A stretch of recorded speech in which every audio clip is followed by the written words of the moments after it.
morning, everybody. Happy Sunday. Missy Jen at the wheel today, and we're off to have a little bit of Sunday fun. We don't have the rig with us today. It's just a really local little sprint here,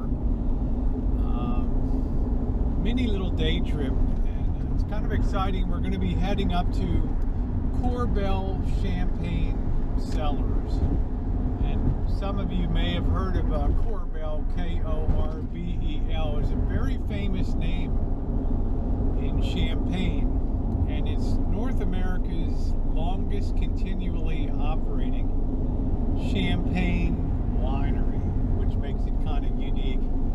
It's also unique in the way that these days when you go on winery tours in Sonoma County, well, when I first moved here in the mid-1990s, tours were free, tastings were free, and then all of a sudden wine caught on big time in the 90s.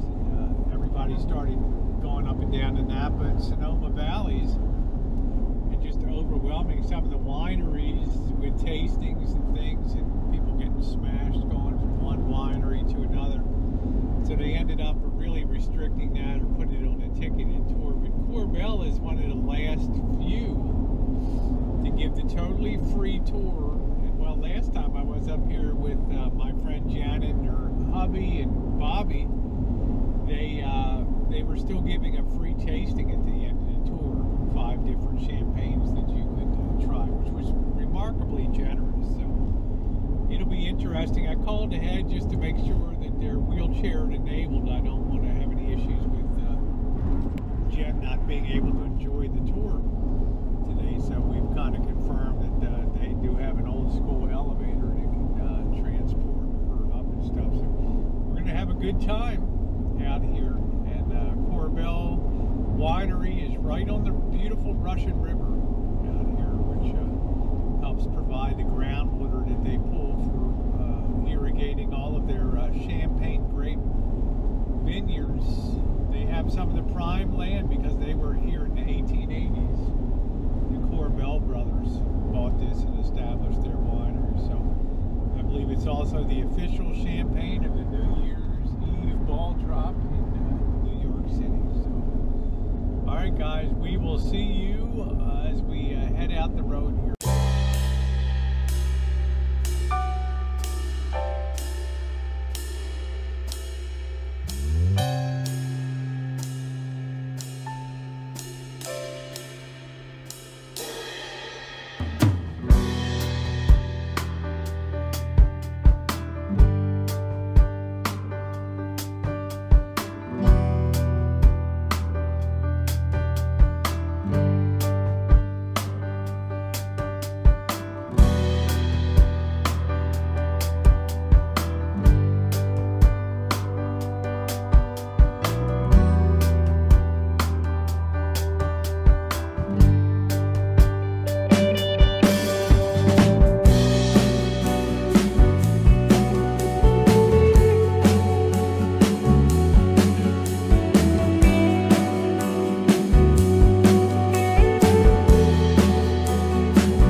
You know, guys, some people ask, what's so special about Napa and Sonoma counties in California that makes it such a great wine growing region? And it really, the answer is quite simple: the weather. It closely mirrors the weather in places like Italy some parts, the Mediterranean climates of France. And that's perfect for wine grapes. We don't get moisture. We're in a very dry climate. Our rainy season is really December through March. And then from April through March, we don't really get any appreciable rain at all. If we get an inch or so in total, that's a lot. So they don't have to worry about funguses and viruses, and the climate is real great because it'll get warm and hot during the day, but then at nighttime it cools down fast with the marine influence of the air coming off of Alaska and off the ocean.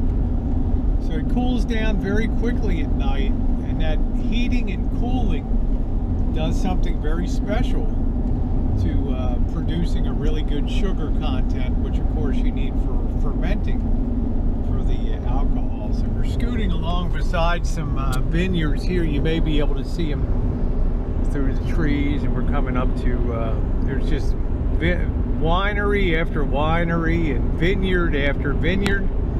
A lot of people just grow the grapes for wineries to produce, and a lot of wineries don't even produce grapes. They just buy them on a contract basis. So a few, you know, probably 25% of them will actually produce their own grapes and produce their own wine. So we're going along the Russian River. We have some of the campgrounds. You can see a lot of the travel trailers and things in there, and it's a very popular place for coming up in the summertime, for spring, summer, and fall. It used to be the getaway place up here on the Russian River for all the cats from San Francisco would come up here and really enjoy the coolness here compared to maybe in the city or being among the pines and all that. So yeah, we're still heading down towards the Russian River. It won't be too much longer. Okay guys, we have arrived at Korbel Champagne Cellars. I'm gonna pop her over here and park. Yeah, they're still closed, but they'll be the tours will be opening in about 8 minutes. So yeah, we want to park over here. You'll be able to find some handicap, and they're very lovely grounds. On a lot of days they do tours of just the garden, so this will be pretty cool. We'll go where we can have a wheelchair access here. I guess this is the gift shop or the garden shop. Oh, this is where they begin the garden tours here, and you can see some of the old construction on the. Everybody's a star when it comes to champagne tours and things. You can see how beautiful the grounds are up here, and the very famous front of the winery.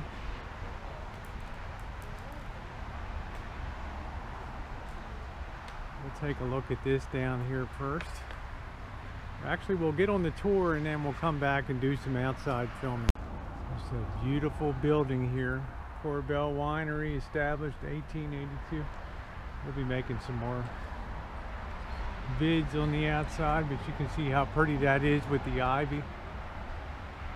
Korbel Champagne Cellars, and this was grandfathered in by law because the champagne is now a protected French name, and if you were to start producing champagne, you'd have to call it sparkling wine. You're not allowed to call it champagne, just like people who produce bourbon overseas aren't allowed to call it bourbon. They can call it corn whiskey or something like that, but they're not allowed to call it bourbon because that's an American product. Okay, we're gonna roll on. Missy, you happy? Yeah. In there? May. Okay. You're getting some new sights today. So we'll stop over here at the visitor center. Planted about 25 years ago, 1 gallon containers. So you can tell they grow pretty quickly. And if it weren't for these redwood trees, the Korbels never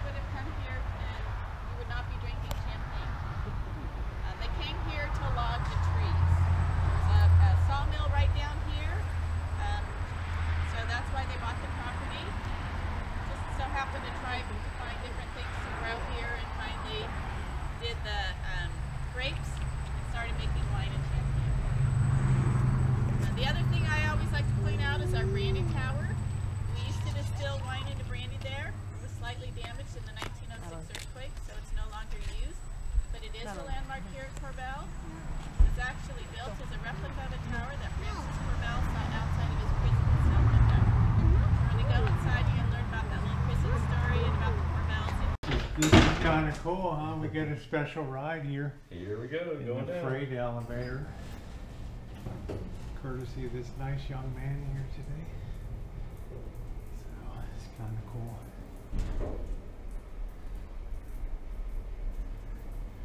This thing probably has some real lifting capacity. I haven't tested it, but 2,000 pounds. Well, that's how many stories this place is. Wow, there's more amazing stuff to see. Do these still hold wine, these barrels? not anymore. These were retired a couple years ago. That's cool. Well, they're huge.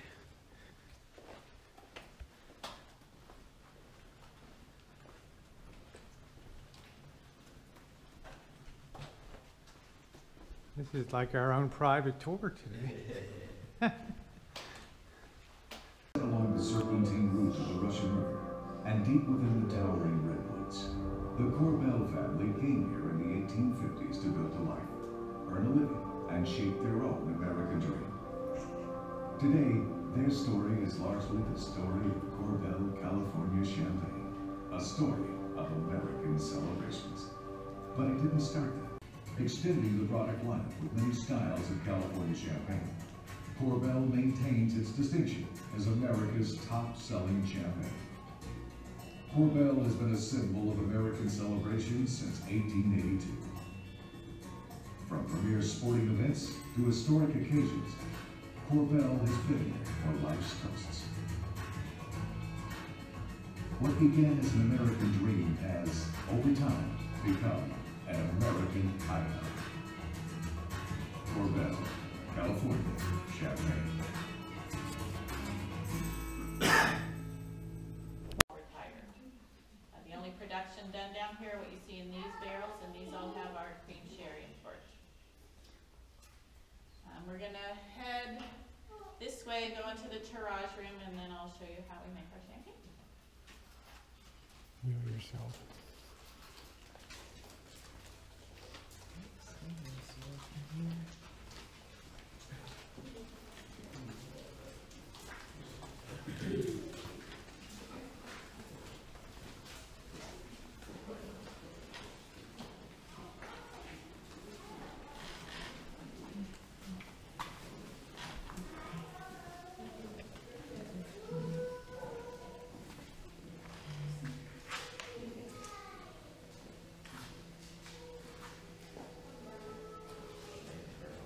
What are the corks in the nylon cork in the barrel? Something?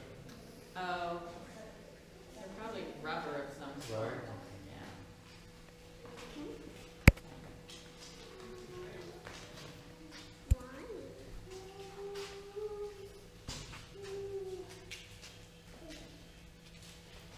So the way we make champagne is called method champenois, and it means fermented in this bottle. So we put wine in the bottle, add yeast and sugar, cap it off. The yeast eat the sugar, produce CO2, the bubbles, and alcohol, and then the yeast die. We leave the dead yeast inside the bottle another 1 to more than 5 years. That's the aging process for champagne.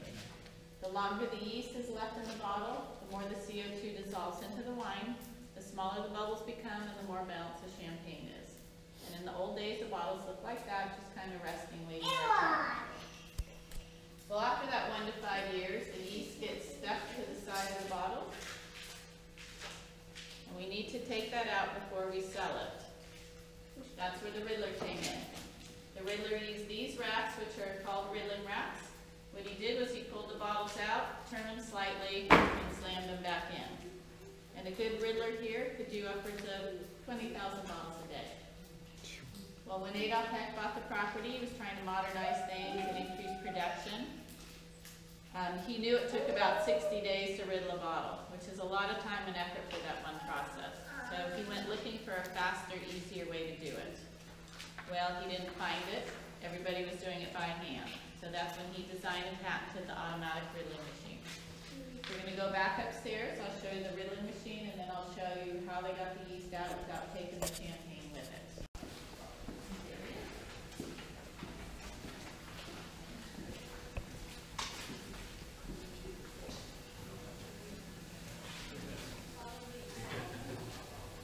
Thank you. Hello. Hey. Friendly tour guide.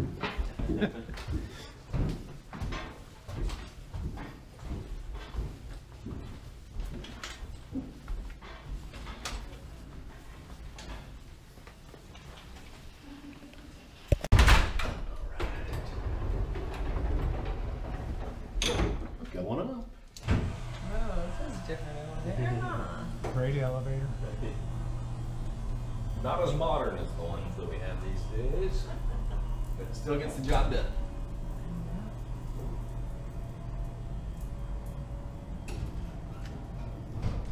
Right.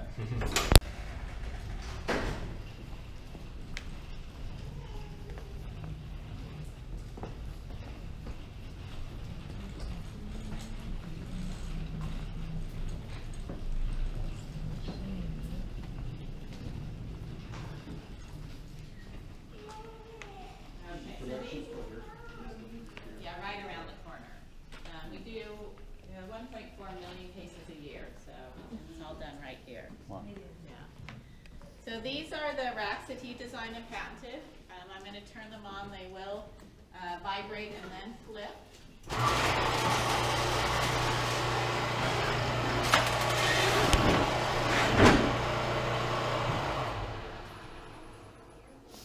So a pretty simple process, a lot less labor intensive. Just load the racks, put the machine on, and come back 10 days, 20 days later, and unload them. And a lot more gentle on the champagne than the hand riddling. I'm going to head over there and our antique disgorging line. Hey guys, we just had a wine tasting back here. What do we taste? 4 or 5 wines, 4 wines, 4 champagnes. You okay to drive? Just kidding. So, just finished up the tasting. Our tour guide was a little camera shy today, so she didn't want me filming out here doing the pour. So it's time now we can go look around the property a little bit, and you can see some of these ginormous redwood trees that were under here. It's beautiful, but this is really a first-class winery. One of the few that still gives you the tasting. She could have been a little more enthusiastic on the tour and stuff, but it was okay. We're going to go look around now. All right, we're just outside looking around, and you know, I don't think the woman did a really good job of explaining how champagne is made. It's really a two-part process. The first is just like regular wine is made. You take the grapes and you add a little yeast to them, and they ferment. And then they get like a 6% alcohol, and then after about 5 years in the bottle, they'll go ahead and freeze that old yeast out. They'll freeze the, put it upside down and freeze the neck, and all the yeast will accumulate at the bottom of the bottle.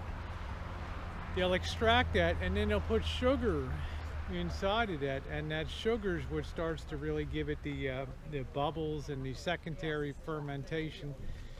And then that goes for a period of time, and that becomes the champagne. So you can see behind me we have the beautiful winery building. The original there, even after the fire, the structure remained intact, so that they could rebuild it and put the new brickwork on and all that. So, you know, just between two champagnes, you're talking about a million cases of champagne. I mean, this is where America's #1 champagne is produced here at Korbel in California. So we're going to poke around a little bit more around the grounds. We're going to go to the gift shop. You kind of like that rosé champagne, didn't you? Yeah, It was sweet. And I tend to favor the Blanc de Noir, the white of blacks, as a little bit of a drier. So we'll pick up a couple of bottles of that.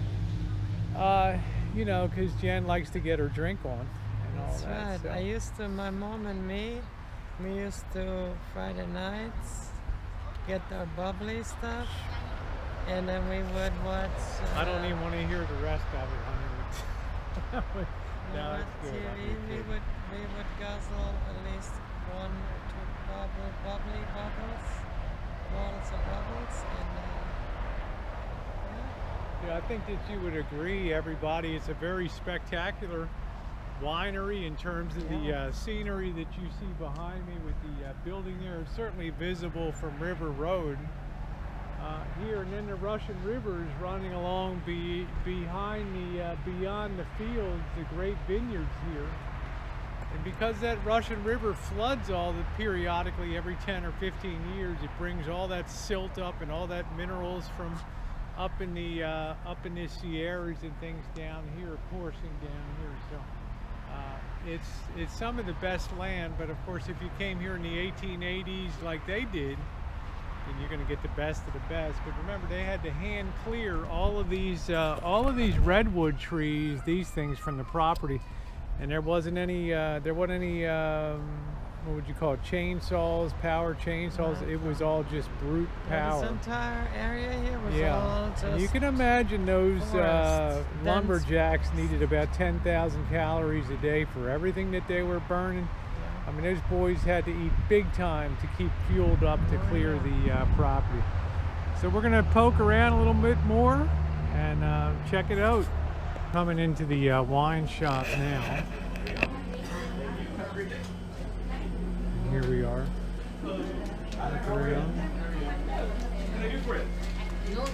Join the club?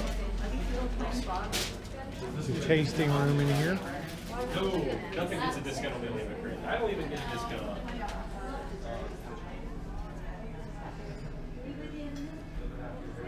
it. Gift shop, tasting room.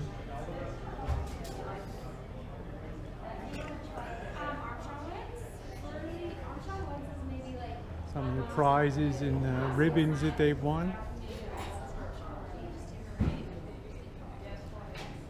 Jen likes that pink champagne.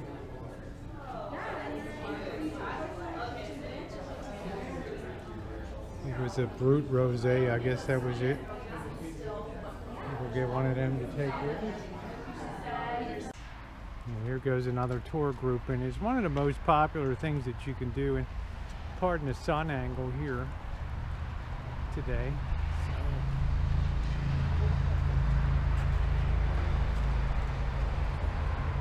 We're going to go down here and look around a little more. Yeah, I have to push with one hand and I'm videoing with the other.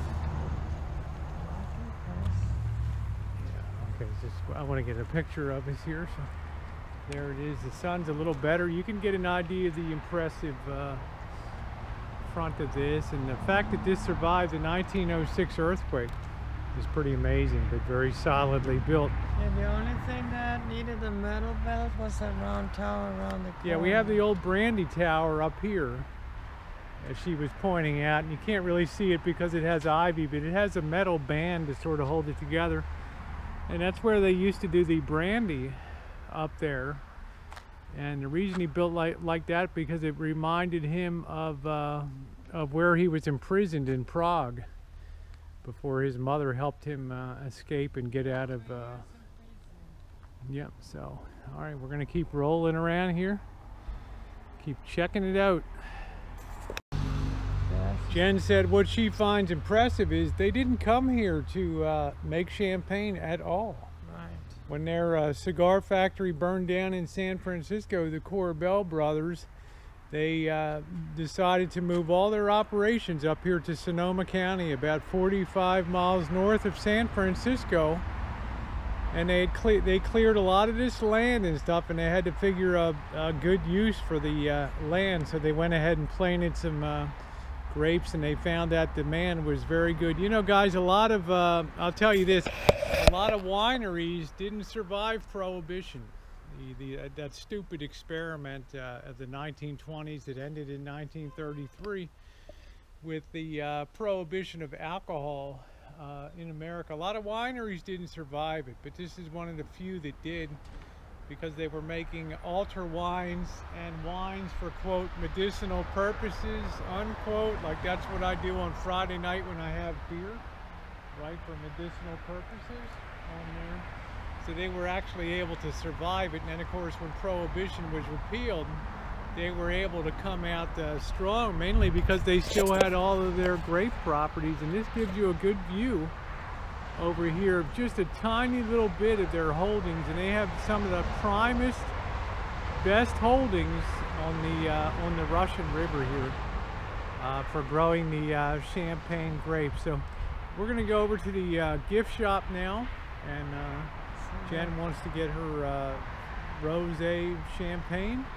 The real reason actually why they actually even came to California was because of the gold rush. They were actually in New York, and it took and then them by 3 the time years. they got here, Took them 3 years to get here. By the time they got here, the gold rush was over. So they they started had their to own find gold something rush. else. So it was actually a blessing for them. But when they you go- think about it, guys, when you think about the skills of starting a winery, the skills of running away from Europe and having been imprisoned and all that, there's the old saying that those with get up and go got up and went. So even though they didn't succeed and they were too late for the gold rush, they put their talents to something else, and they worked very hard to start a business that none of them ever dreamed that they were doing. But just because they were willing to work hard and try different things, they achieved and became the #1 champagne producer in the United States, if not the world. So pretty amazing little property here. Now we'll go over and to the gift shop. We'll look around and pick up our wine. This is the kind Jen likes, the Brut Rosé. You can see the red color, and I kind of like the Blanc de Noirs here, a little more on the dry side. So we'll go into the shop here, grab it, let Jen wheel herself here.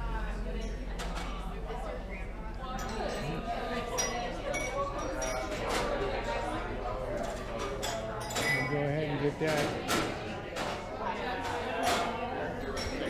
Where we want to get our Blanc de Noir. Why don't you hold that one, and then we'll get your Brut Rosé. That's a good idea. Let's get the photo off here. There we go. You want to hold them? We'll check out at the checkout.